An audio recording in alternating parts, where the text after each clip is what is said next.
Kalau kita berdiri, kita tidak akan ingat dan sedar kedudukan kita. Sebab kalau kita berdiri, kita pakai pakaian cantik, kita rasa bangga kita pakai baju cantik-cantik. Apatah lagi kalau orang puji kita, dia kata, "Kak, cantik baju." Oh, seronok kita.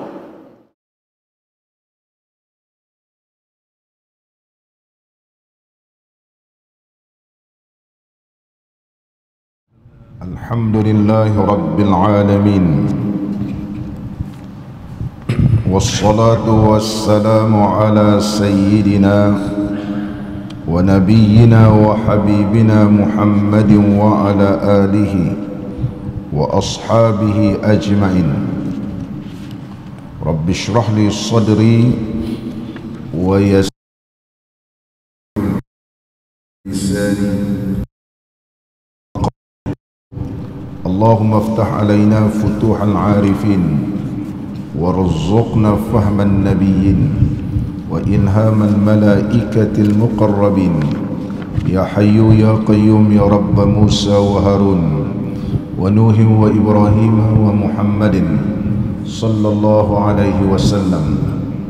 Akrimna bi jawdatil hifzi wal fahmi warzuqna al hikmata wa thabata az-zihni والعقل والحلم والعلم والنجاح في الدنيا والآخرة بحق سيدنا محمد صلى الله عليه وسلم يا رب العالمين. أما بعد.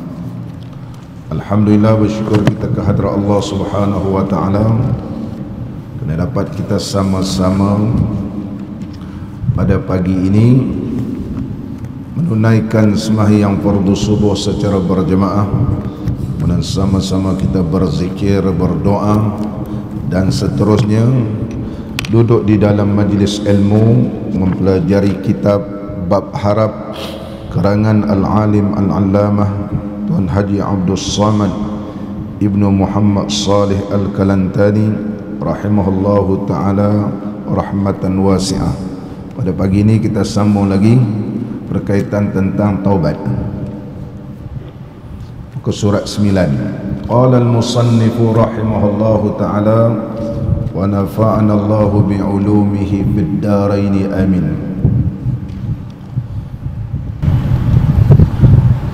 Dan kata Syekh Ibn Baji, bukan Naji ya, Ibn Baji, ulama yang terkenal di kalangan mazhab Maliki, bermula ditanggung segala kejahatan atas orang yang zalim itu. Jika mati ia padahal kuasa ia atas membayarkan segala hak mazlumnya. Pada pengajian yang lepas kita telah membahaskan berkaitan tentang taubat seorang hamba Allah yang ada hutang ataupun ada hak ke atas orang yang dizalimi dia. Di antaranya cara dia bertobat kena minta maaf ataupun minta halalkan, ataupun kalau tidak dijumpai maka hendaklah bersedekah dan niatkan sedekah tersebut pahalanya diberikan kepada orang yang ada hak ke atas dia. Kalau tak ada dah besok di akhirat orang yang dizalimi ini, kalau kita tak ada apa nak bagi, segala dosa kita, segala dosa, segala kebaikan kita ni diambilnya. Kalau telah ada habis semua kebaikan, kita terpaksa tanggung dosa dia pula. Tanggung dosa dia. Adakah ini secara umum ataupun ada pengecualian? Ada pengecualian. Contohnya kita telah pernah ambil harta orang, maka kita tak mampu nak bayar balik sebab kita susah. Bukan tak mau bayar, tapi kita pun sendiri susah. Sentiasa berdoa kepada Allah Ta'ala supaya Allah ampunkan dosa dan kita tak dapat nak bayar. Ataupun orang tersebut ianya tak kita jumpai dan kita tak boleh tebus untuk bersedekah dan pahala tu nak beri kat dia, memang kita tak mampu. Adakah ianya terpaksa dituntut juga ataupun bagaimana? Jadi Al-Imam Al-Baji rahimahullah ta'ala, seorang ulama yang alim di kalangan mazhab Maliki.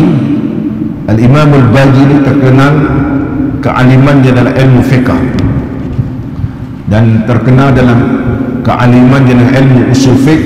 Al-Imam Al-Baji rahimahullah ta'ala, beliau memperjelaskan kaedah dalam ilmu fiqh ini, adakah ianya secara umum ataupun ada pengecualian dalam bab ini.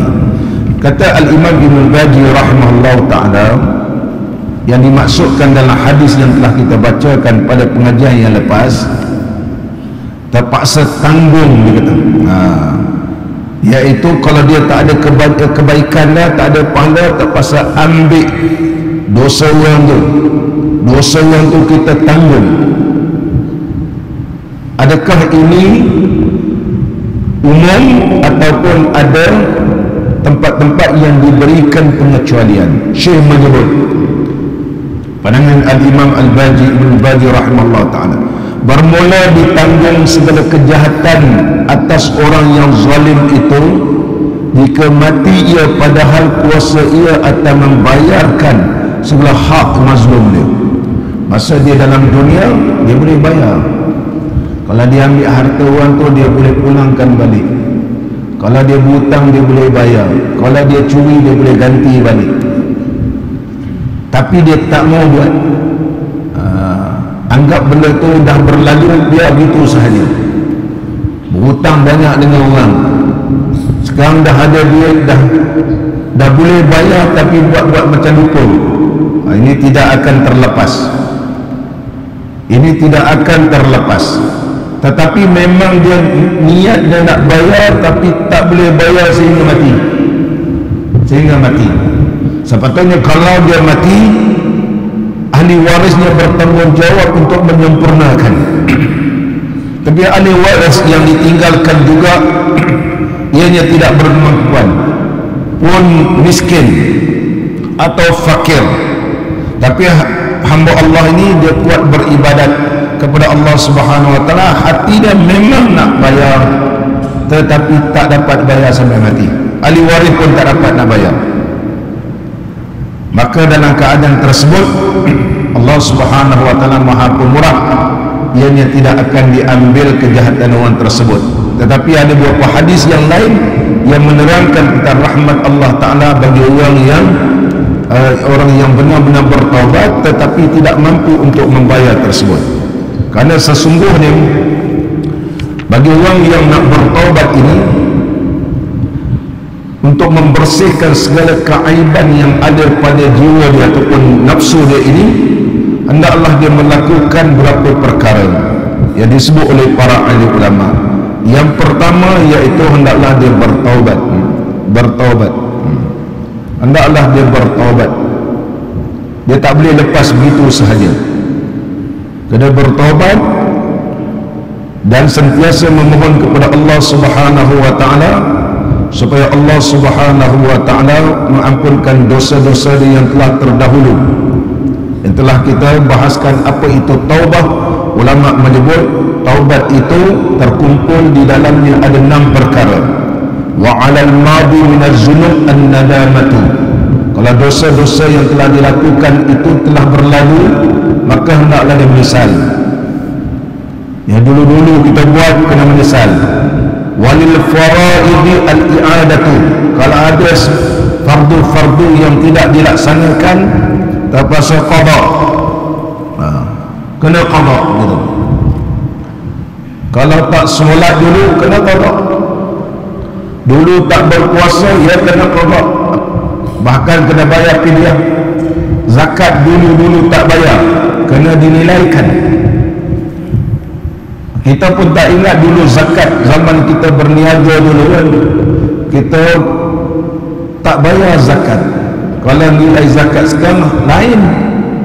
Kalau nilai zakat dulu contoh 20 tahun dulu kita kaya raya, sekarang kita tak kaya. Dulu waktu kita senang tak bayar zakat, maka hendaklah dibayar. Dan mekanisme untuk membayar ini tak ada lagi di pusat zakat, iaitu hutang-hutang zakat kita yang terdahulu. Jadi kenapa yang fadainullahi ahaqqu an yuqda? Hutang Allah ini adalah perkara yang wajib ditunaikan, maka hendaklah dia qada balik. Walil faraidi al-i'adatu, mana yang fardu kena ulangkan balik dan perlu ditunaikan. Wa rabbul mazlum, kalau orang yang dizalimi diambil barang kena ulang balik.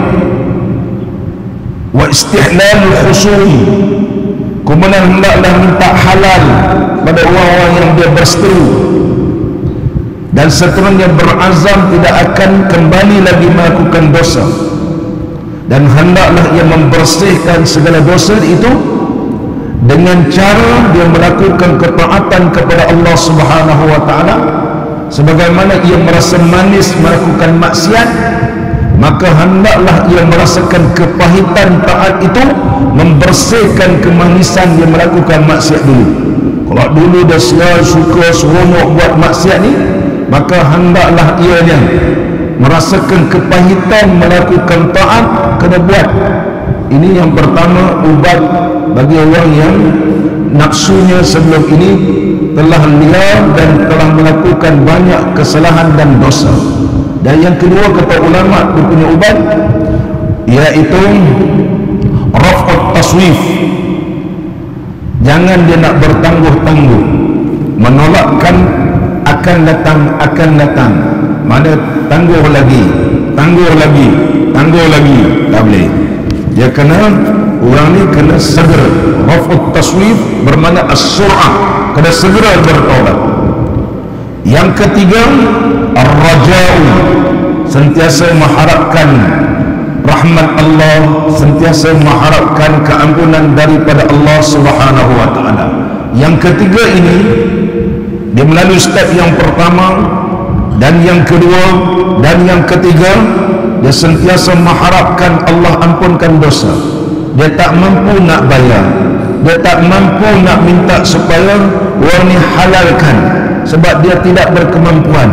Dia sudah bertaubat kepada Allah, dia tidak menangguhkan taubat, dan dia perlu juga mengharapkan belas kasihan daripada Allah Ta'ala.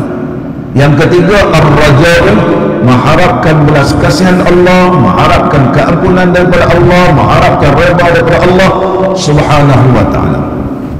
Yang keempat, kata ulama, az-zikrud daim, sentiasa berzikir kepada Allah. Cara orang yang nak bertaubat sebenarnya sentiasa dia berzikir kepada Allah Subhanahu wa ta'ala, kerana zikir tersebut dia akan menerangkan hati dan ianya membersihkan jiwa-jiwa yang tidak baik ini, dan Allah Subhanahu wa ta'ala akan lapangkan dada dia. Empat perkara ini hendaklah dilakukan bagi orang yang kembali balik kepada Allah Ta'ala, dan insya Allah kalau ia lakukan empat perkara ini, kata ulama, akan mendapat belas kasihan Allah Ta'ala. Kalau dia memang tak mampu nak lakukan, tapi kalau dia lakukan mampu, kena laksanakan dan kena bayar ataupun kena minta halal daripada orang yang telah dizalimi. Seterusnya lagi kita qala al-musannif rahimahullah ta'ala, adapun jika mati ia padahal lemah ia daripadanya, mati dia memang dia tak mampu nak bayar balik, maka tiada ditanggung atasnya sesuatu daripada kejahatan mazlumnya, maka dia tak tanggung kejahatan orang yang telah dia zalimi dia tadi, sebab dia tak mampu. Allah tidak akan menzalimi hamba dia, dia orang tak mampu. La yukallifullahu nafsan illa wus'aha. Yang ni apa maksudnya? Orang yang kena zalimnya, maka dia tak tanggung akan dosa orang-orang yang telah dizalimi dia. Kalau dia adalah orang yang tidak berkemampuan, tapi mesti ada azam, mesti dia memang nak membayarnya ataupun minta supaya halal ataupun minta dia redha, kena ada dulu, tapi tidak kesampaian niat dia meninggal dunia, maka Allah Subhanahu wa ta'ala akan berikan rahmat. Apa rahmatnya kita tengok dalam hadis. Dan bermula perkataan Ibnu Baji ini,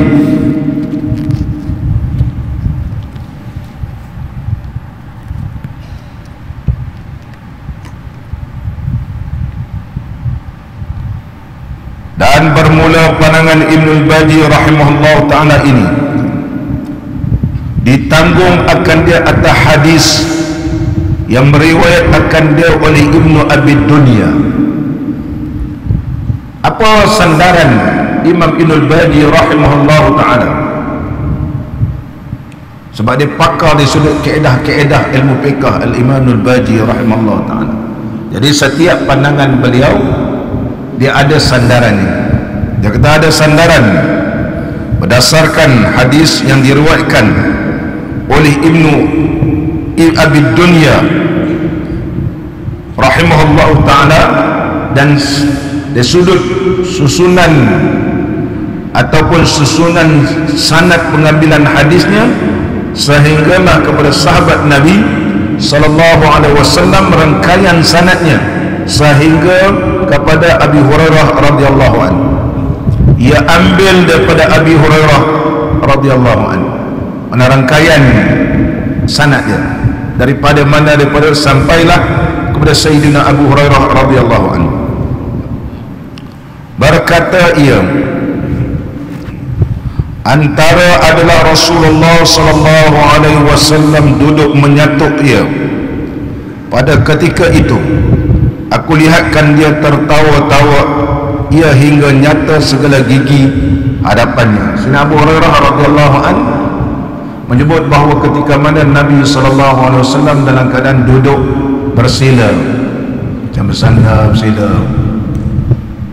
Nyatuk ni bahasa Kelantan catuk, ataupun orang Kelantan sebut cokor. Cokor, ada duduk cokor. Jadi Nabi SAW ketika mana dia duduk dalam keadaan nyatuk, bahasa dialek Kelantan catuk, macam orang seorang terjatuh dalam keadaan jatuh tercatuk, maka terduduk dalam gitu.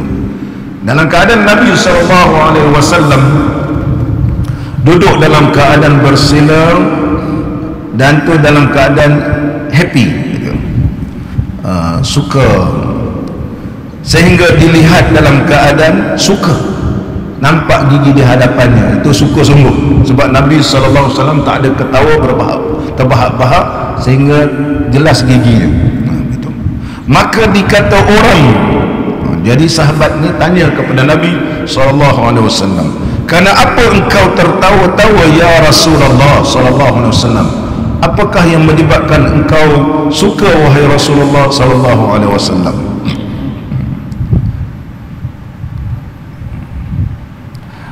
Maka ditanya, apa engkau tertawa-tawa ya Rasulullah SAW? Bersabda ia. Jadi bila sahabat ajukan soalan ni, Nabi SAW pun jawab. Dua orang laki-laki daripada umatku dibawa datang dengan keduanya hadrat Allah Azza wa Jal. Dia kata ada dua orang daripada umat aku dibawakan di hadapan Allah Subhanahu wa ta'ala di akhirat. Ada dua orang ni. Mana dua orang ni dalam keadaan mereka ini nak dihisapkan dan diadili di hadapan Allah Ta'ala. Maka apabila dua orang ni telah dihadapkan di hadapan Allah Subhanahu wa Ta'ala,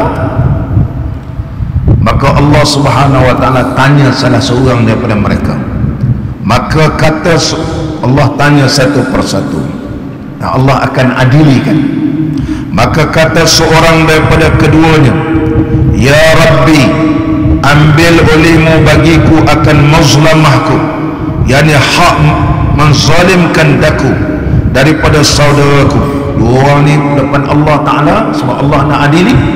Dia kata dia ni zalim aku dulu, dia telah ambil hartaku ataupun apa-apa yang dia telah zalim sebelum ni.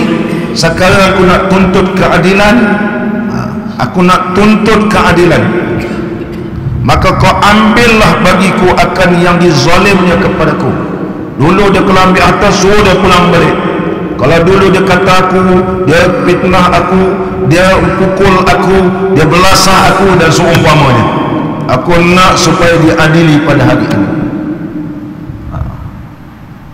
Maka Allah Subhanahu wa taala berfirman, maka firman Allah taala, beri olehmu akan saudara engkau itu akan mazlamahnya. Jadi Allah berfirman kepada seorang lagi yang telah menzalimi tadi, kau kena selesaikan masalah ini. Apa yang telah kau zalim kepada dia, pulang orang balik sekarang. Maka berkata ia, yakni orang yang zalim itu, ya Rabbi, wahai Tuanku, tidak tinggal lagi daripada segala kebajikanku. Maknanya nak bagi macam mana? Dia nak, kalau dia pernah zalim orang ni, nak pulangkan balik barang dicuri, tak boleh. Maka berdasarkan hadis yang telah kita bacakan sebelum ini, segala kebaikan dia akan diambil. Kalau dia umpat, dia fitnah, dia kata dan sebagainya, maka orang tu tuntut akhirat, kebaikan kaki umpatnya akan pergi kepada dia. Nak bagi macam mana? Dah tak ada dah. Dah habis. Maka berkatalah mazlum yang dizalimi itu berhujjah lagi dan minta kepada Allah, ya Rabbi, maka hendaklah ia tanggung daripada segala dosaku. Dasarkan hadis itu dah habis kebaikan, segala pahala dah habis, maka kena ambil dosa orang tu pula. Dah lalu dosa kat kita pun banyak, tapi setanggung dosa orang yang kita zalimi itu. Ada kena ambil dosa pun, ya Allah, dan limpahlah. Dan ketika itu bila Nabi SAW nampak sedemikian rupa, ya Allah Subhanahu wa taala perlihatkan kepada baginda Rasulullah SAW, maka menangis Nabi SAW melihatkan keadaan umatnya di akhirat. Ada di antara umatnya sudah habis segala pahala terpaksa tanggung dosa orang yang dia zalim itu. Bila dilihat oleh Nabi SAW sedemikian rupa, dan limpahlah dua mata Rasulullah SAW, berjujuran jatuhnya air mata Nabi SAW ke bumi, dan limpahlah dua mata Rasulullah SAW daripada segala air matanya, mana menangis dulu. Maka firman Allah Ta'ala bagi mazlum, angkat olehmu akan mata engkau. Orang yang dizalimi itu, Allah Subhanahu wa taala panggil dia, angkat kepala kau, angkat kepala sekarang. Dia nak bertahan, ambil dosa saya, ambil dosa saya. Tapi Allah nak memberi rahmat kepada orang yang zalim, yang tak mampu tadi. Sebab dia dah bertaubat, syarat mesti taubat, tapi dia tak mampu nak bayar, tak mampu nak tunaikan. Tapi dia sudah bertaubat dan ikut step-step yang telah digariskan oleh para ahli ulama, dia sudah lakukan. Besok dengan rahmat dan latifnya Allah Ta'ala, maka Allah panggil orang yang dia zalim tadi, angkat kepada kau, maka pandang olehmu kepada syurga. Maka Allah perintahkan, pandang sana, maka dia pandang itu syurga.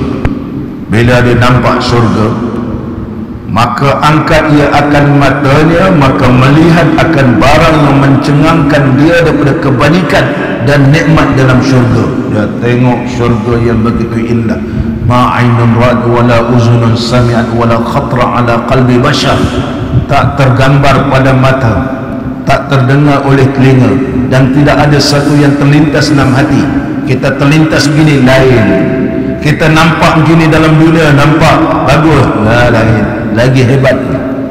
Dulu kita zaman 70-an kita nampak ini cantik, 80-an kita nampak ini bagus, tahun 90-an pula begitu, tahun 2000 ni lain pula. Tahun 2000 dulu kereta tu kita nampak itulah paling lawa. Macam sekarang kita nampak motor Jeffrey paling cantik, tapi 20 tahun lagi tak ada. jadi macam kapcai begitu. 20 lagi baru boleh. Sekarang dia tak boleh terbang, akan datang boleh terbang pula gitu dia. Boleh terbang, boleh lalu dalam air. Kalau pergi ke sungai, boleh ke sungai pergi air. 20 tahun lagi atau 30 tahun lagi. Kita gambar itu yang paling banyak, naik pula 20 tahun lagi, naik pula. Tapi syurga lebih. Wala ainun ra'at wala uzunun sami'at wala khatra ala qalbi bashar. Bila dia tengok syurganya Allah nikmat. Bila tengok syurga tu maka Allah tanya, kau nak masuk syurga ni? Dia kata sudah tentu ya Allah nak masuk syurga ni. Kau tahu tak apa harga nak masuk syurga ni? Tidak tahu ya Allah. Untuk mendapat syurga, masuk syurga ni, kamu hendaklah menjadi seorang hamba-Ku yang pemaaf. Adakah kau boleh maafkan saudara kau pada hari ini? Maka kerana dia terpandang kenikmatan dalam syurga, tidak teringat dah dia buat apa dulu dalam dunia. Ya Allah, Ku maafkan dia. Maka inilah dapat rahmat Allah di akhirat nanti. Orang yang dizalimi masuk syurga, orang yang menzalimi sudah bertaubat, tidak berkemampuan tadi, dengan rahmat Allah dan redha-Nya, Allah ampunkan dosa dan dimasukkan dalam syurga. Seterusnya lah kita menyebut. Maka berkata ia bagi siapa ini ya Rabbi, siapa yang beruntung masuk syurga ni. Berfirman ia, Allah berfirman, bagi mereka yang memberi ia akan daku akan harganya. Ni orang yang boleh bayar harga dia ni. Orang yang dizalimi tadi berkata ia, dan siapa yang memiliki ia, siapa yang dapat memiliki nak bayar harga ni, yang memiliki ia akan harganya. Berfirman ia, Allah berfirman, engkaulah. Berkata ia, dengan apa ini harganya? Saya nak bayar macam mana harga ni? Nak bayar macam mana ya Allah?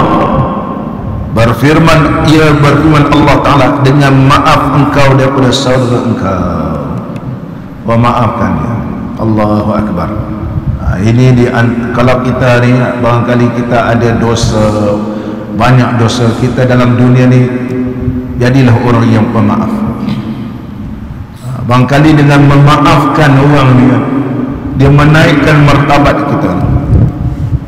Mungkin ada di antara perkara-perkara yang kita tidak boleh lepas di akhirat besok.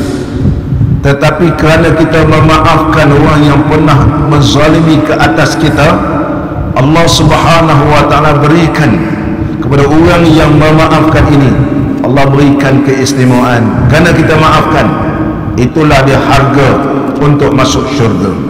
Allah berikan hamba Allah ni masuk syurga kerana dia memaafkan orang. Tapi bukan senang nak maafkan orang. Susah nak maafkan.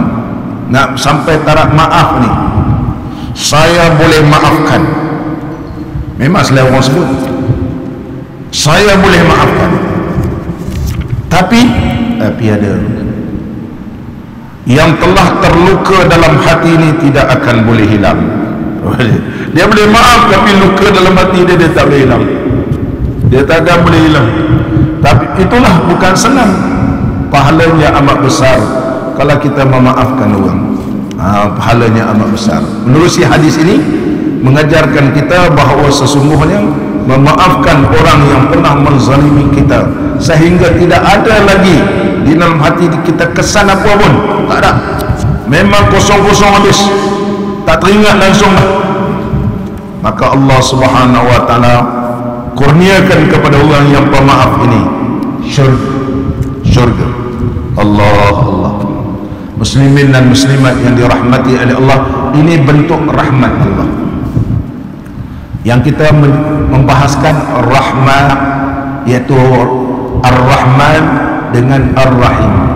Bila Allah memberikan rahmannya dalam dunia, maka rahman itu akan berterusan sehingga mendapat rahim Allah di akhirat nanti bagi hamba-hamba Allah yang saleh.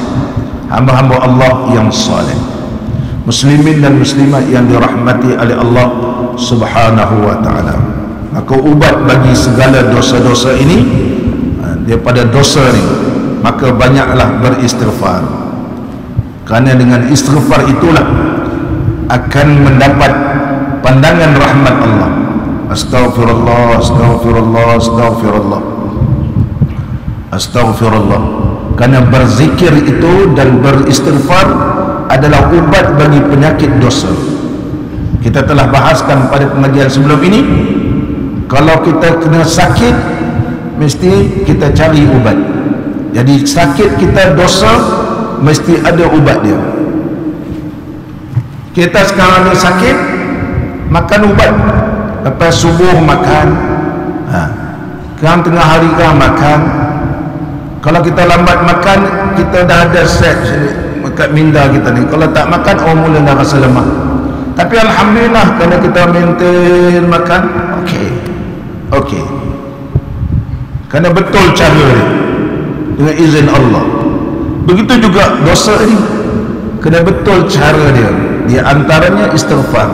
Istighfar tak cukuplah 70, mungkin istighfar ni sampai 200, 300. Kena banyak istighfar. Kerana istighfar itulah mengubatkan segala dosa. Muslimin dan muslimat yang dirahmati oleh Allah Subhanahu wa taala. Ulama menyatakan di antaranya kenalah dia banyak berzikir. Dalam berzikir itu dia mestilah zikir dalam keadaan yang betul. Yang pertama at-taharatul kamilah. Betul zikir dia berjalan-jalan tu zikir.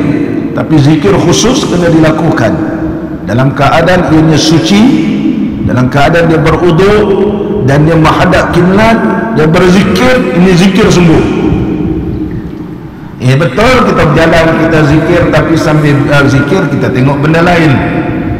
Betul kita zikir, tapi zikir yang tidak memfokuskan seluruh jiwa kita kepada Allah.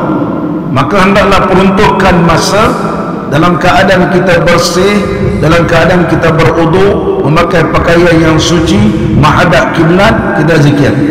Itu syaratnya. Fasyurutu khamsah. Ulama kata ada 5 syarat. Pertama, at-taharatul kamilah 'inda tawajjuhi ila zikir.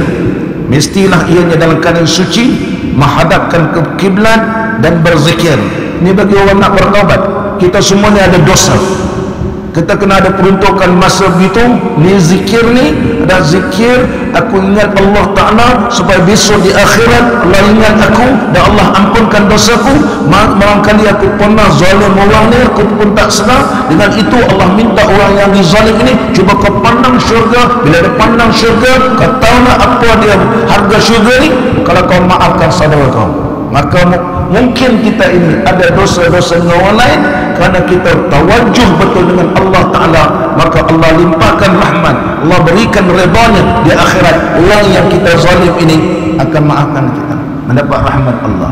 Yang kedua kata ulama, yang kedua dia kata khalwul batni minat ta'am, kosongkan perut daripada makan. Maka sentiasa ia dalam keadaan berpuasa, dalam keadaan pastikan makanan yang dimakan adalah makanan yang halal. Kalau kita sekarang ni contohnya makan pun jaga, ni kurang sikit makan berminyak kerana banyak kolesterol jahat, ni tak boleh makan lah, ini tak boleh makan.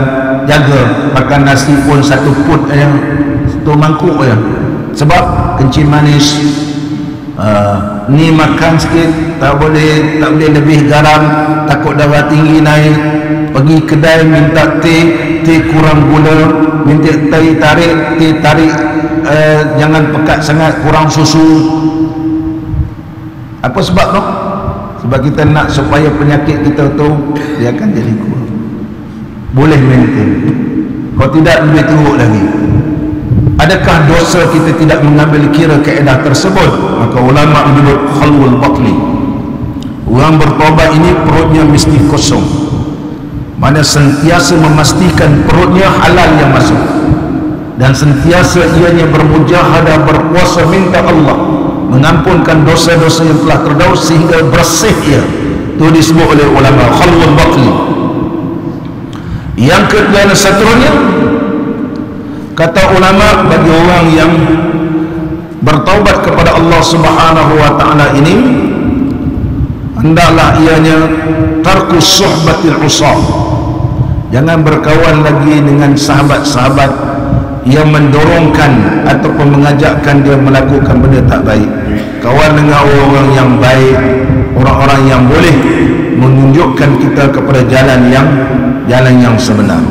Dan seterusnya wal julus, dan seterusnya seorang ini kalau dia beribadat mestilah merasakan kehebatan Allah. Kita semayang sebelum ini sekadar takbiratul ihram. Sebab ada kadang disebut dalam kitab Hikam Ibn Atha'illah Sakandari, kelebihan salat ni supaya kita rasa tunduk kepada Allah, supaya kita rasa tunduk. Kalau kita berdiri, kita tidak akan ingat dan sedar kedudukan kita. Sebab kalau kita berdiri, kita pakai pakaian cantik, kita rasa bangga kita pakai baju cantik-cantik. Apatah lagi kalau orang puji kita, dia kata, "Kak, cantik baju." Oh, seronok kita. Pakai baju baru, seronok. Jadi kita nampak kita hebat, tetapi bila kita rukuk, dia kurang sikit. Tetapi bila kita sujud, maka semua kecantikan kita ni yang kita pakai tidak terpandang. Maka ketika itu akan menjatuhkan sifat takabur dan riak, kerana tak nampak apa lah. Cuba kita sujud, nampak apa?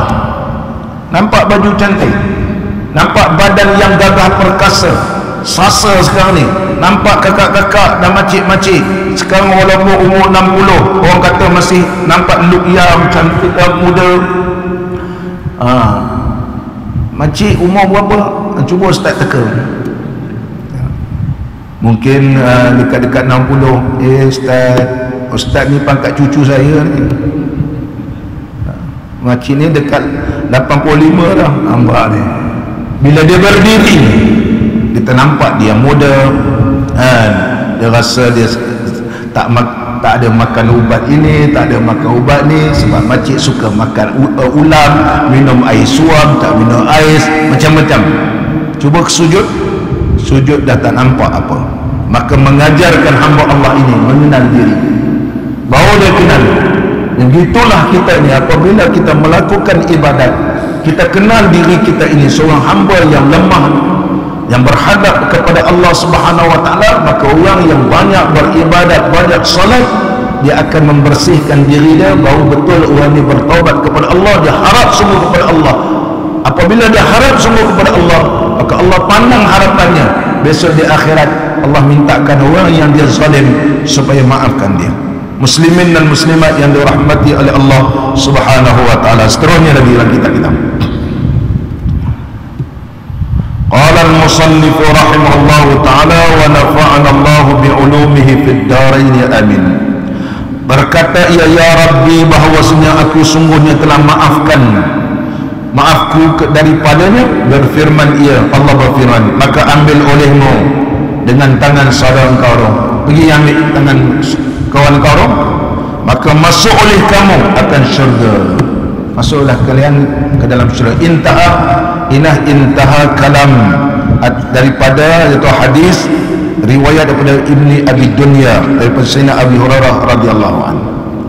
Dan bersalah-salahan ulama pada hak kafir zimmi. Ini tentang kafir zimmi. Kalau kita pernah menzalimi kafir zimmi ataupun sebagainya, maka setengah mereka itu, setengah ulama mengatakan gugur haknya seperti hak kafir harbi juga.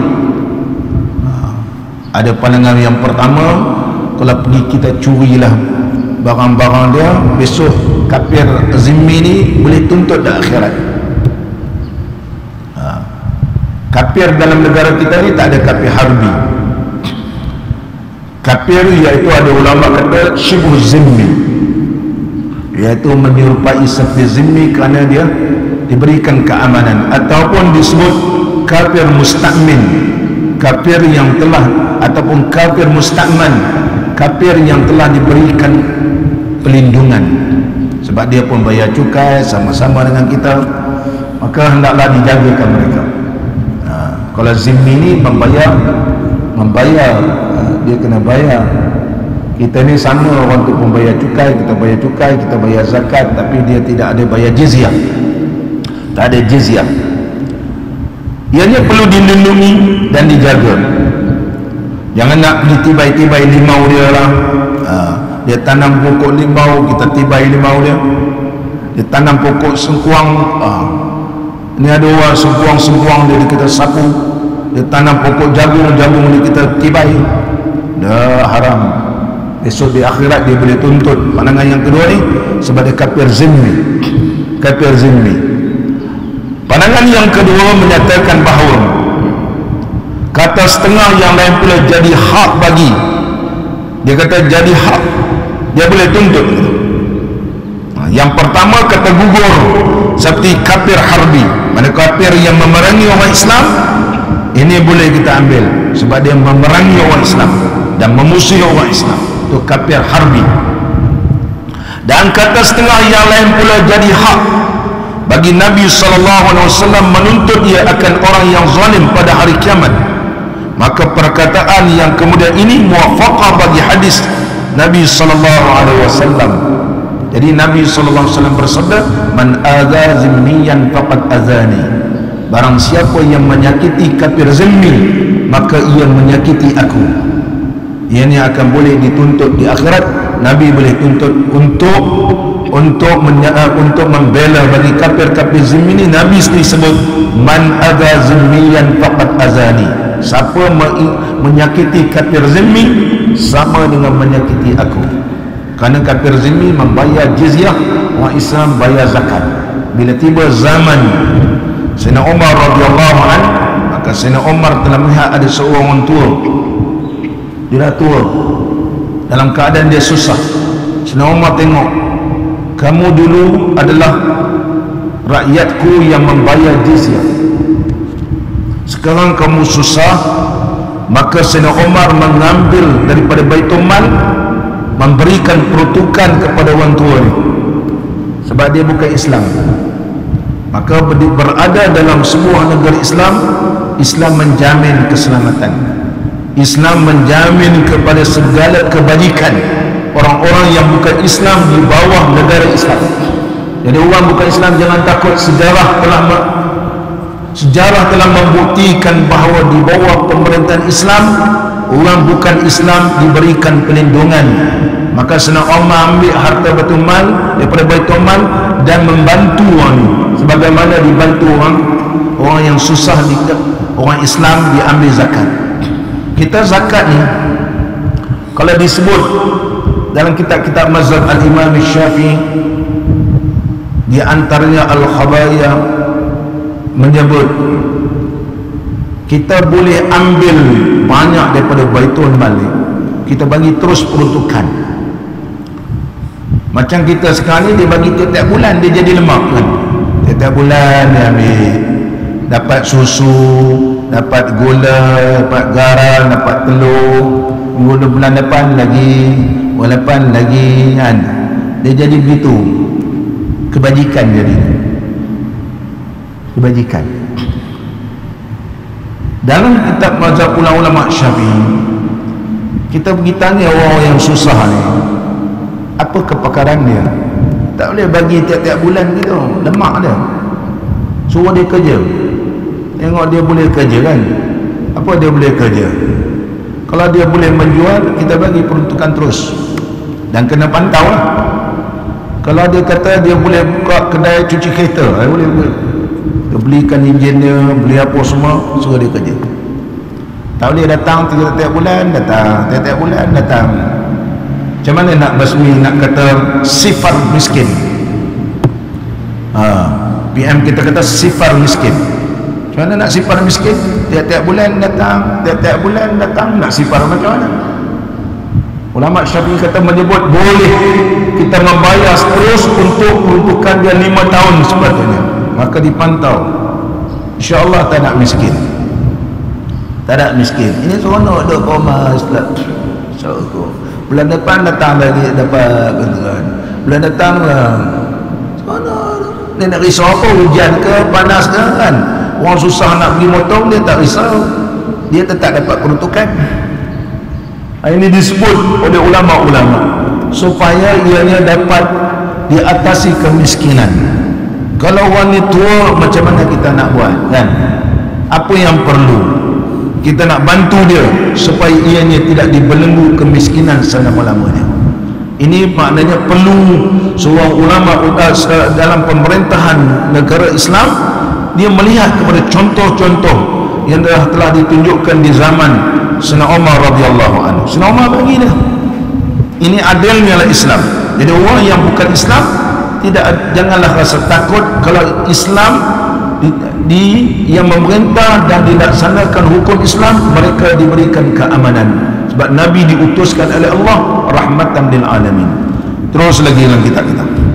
Kemudian ketahui olehmu pula bahawasanya setengah daripada segala dosa yang antara engkau dan antara hamba itu pada diri, seperti engkau bunuh orang muslim. Ini berkaitan tentang an-nafs, membunuh diri, membunuh jiwa. Seperti engkau bunuh orang Islam yang diharamkan bunuhnya, atau engkau potongkan anggotanya. Ini semua berkaitan dengan manusia. Dan iaitu orang muslim yang terpelihara ia daripada zina, kemudian daripada merasa ia akan jima dan nikah yang sahih. Dia orang muhsan, lelaki yang sudah berkahwin kemudian dia berzina, maka hendaklah direjam sampai mati. Ini boleh bunuh. Atau perempuan yang sudah menikmati kenikmatan nikah yang sahih, lagi tiada meninggal ia akan semayang. Adapun orang yang berzina kemudian daripada merasa jima dalam nikah yang sahih, maka tiada berdosa, bunuhkan dia apabila sabit zinanya. InsyaAllah kita sambung akan datang. Mudah-mudahan pertemuan kita diberkati dan diridai oleh Allah Subhanahu wa taala. Allahumma salli ala Muhammad, ya Rabbi salli alaihi wa sallim. Allahumma salli ala Muhammad, ya Rabbi salli alaihi wa sallim. In qila zurtum bima raja'tum, ya akramal khalqi ma naqulu. Allahumma salli ala Muhammad.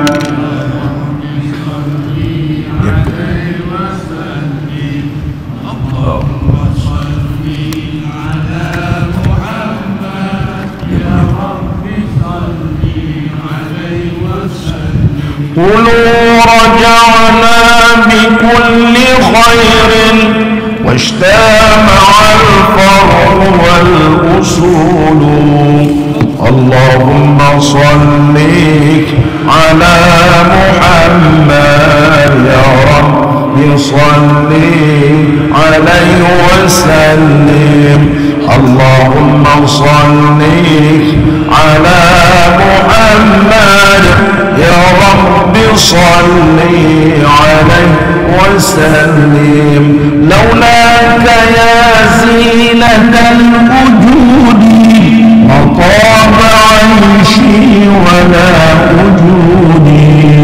اللهم صل على محمد، يا رب صل عليه وسلم. اللهم صل على محمد، يا رب صل عليه وسلم. ولا ترنمت في صلاتي ولا ركوعي ولا سجودي. اللهم صل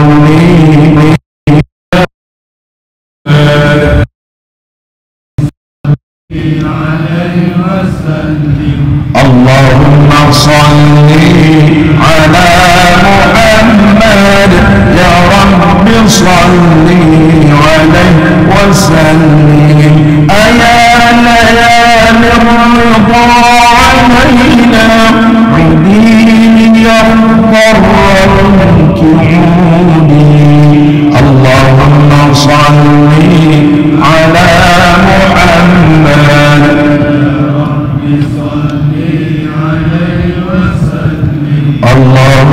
صل على محمد يا رب صل عليه وسلم هدي علينا بكل خير للمصطفى طيب الجدود اللهم صل على محمد يا رب صل عليه وسلم اللهم صل على محمد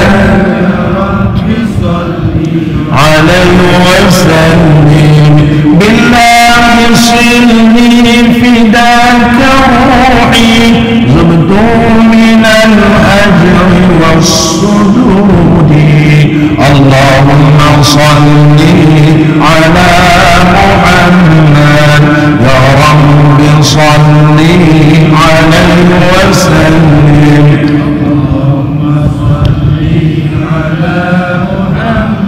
يا رب صل عليه وسلم أنا الذي همت في هواكم يوما أراكم يكون عيدي اللهم صل على محمد يا رب صل عليه وسلم اللهم صل على محمد يا رب صل عليه وسلم ثم الصلاة على نبينا وآله الركع السجود اللهم صل على محمد يا رب صل عليه وسلم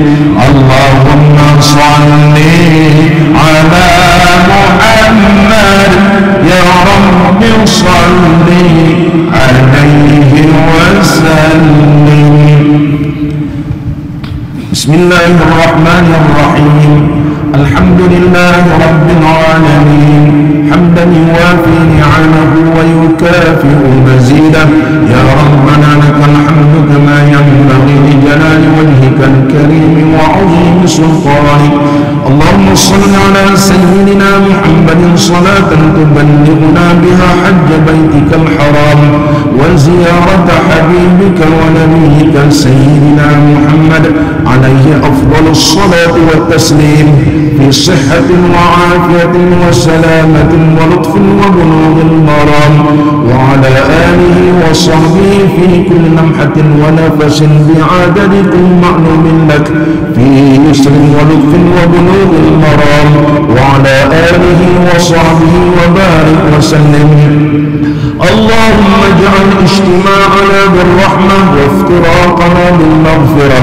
وخاتمتنا بالسعادة وألهمنا الرشد والحكمة اللهم حببنا في صلاة الجماعة وذكرنا بالموت كل ساعة واحشرنا مع النبي المصطفى صاحب الشفاعة اللهم حببنا في صلاة الجماعة اللهم حببنا في صلاة الجماعة اللهم حببنا في صلاة الجماعة وذكرنا بالموت كل ساعة واحشرنا مع النبي المصطفى صاحب الشفاعة اللهم لا تأخذنا على غره واجعل آخر كلامنا من الدنيا عند انتهاء آجالنا قول لا إله إلا الله أحينا عليها يا حي وأمتنا عليها يا مميت وابعث عليها من قبورنا يا باعث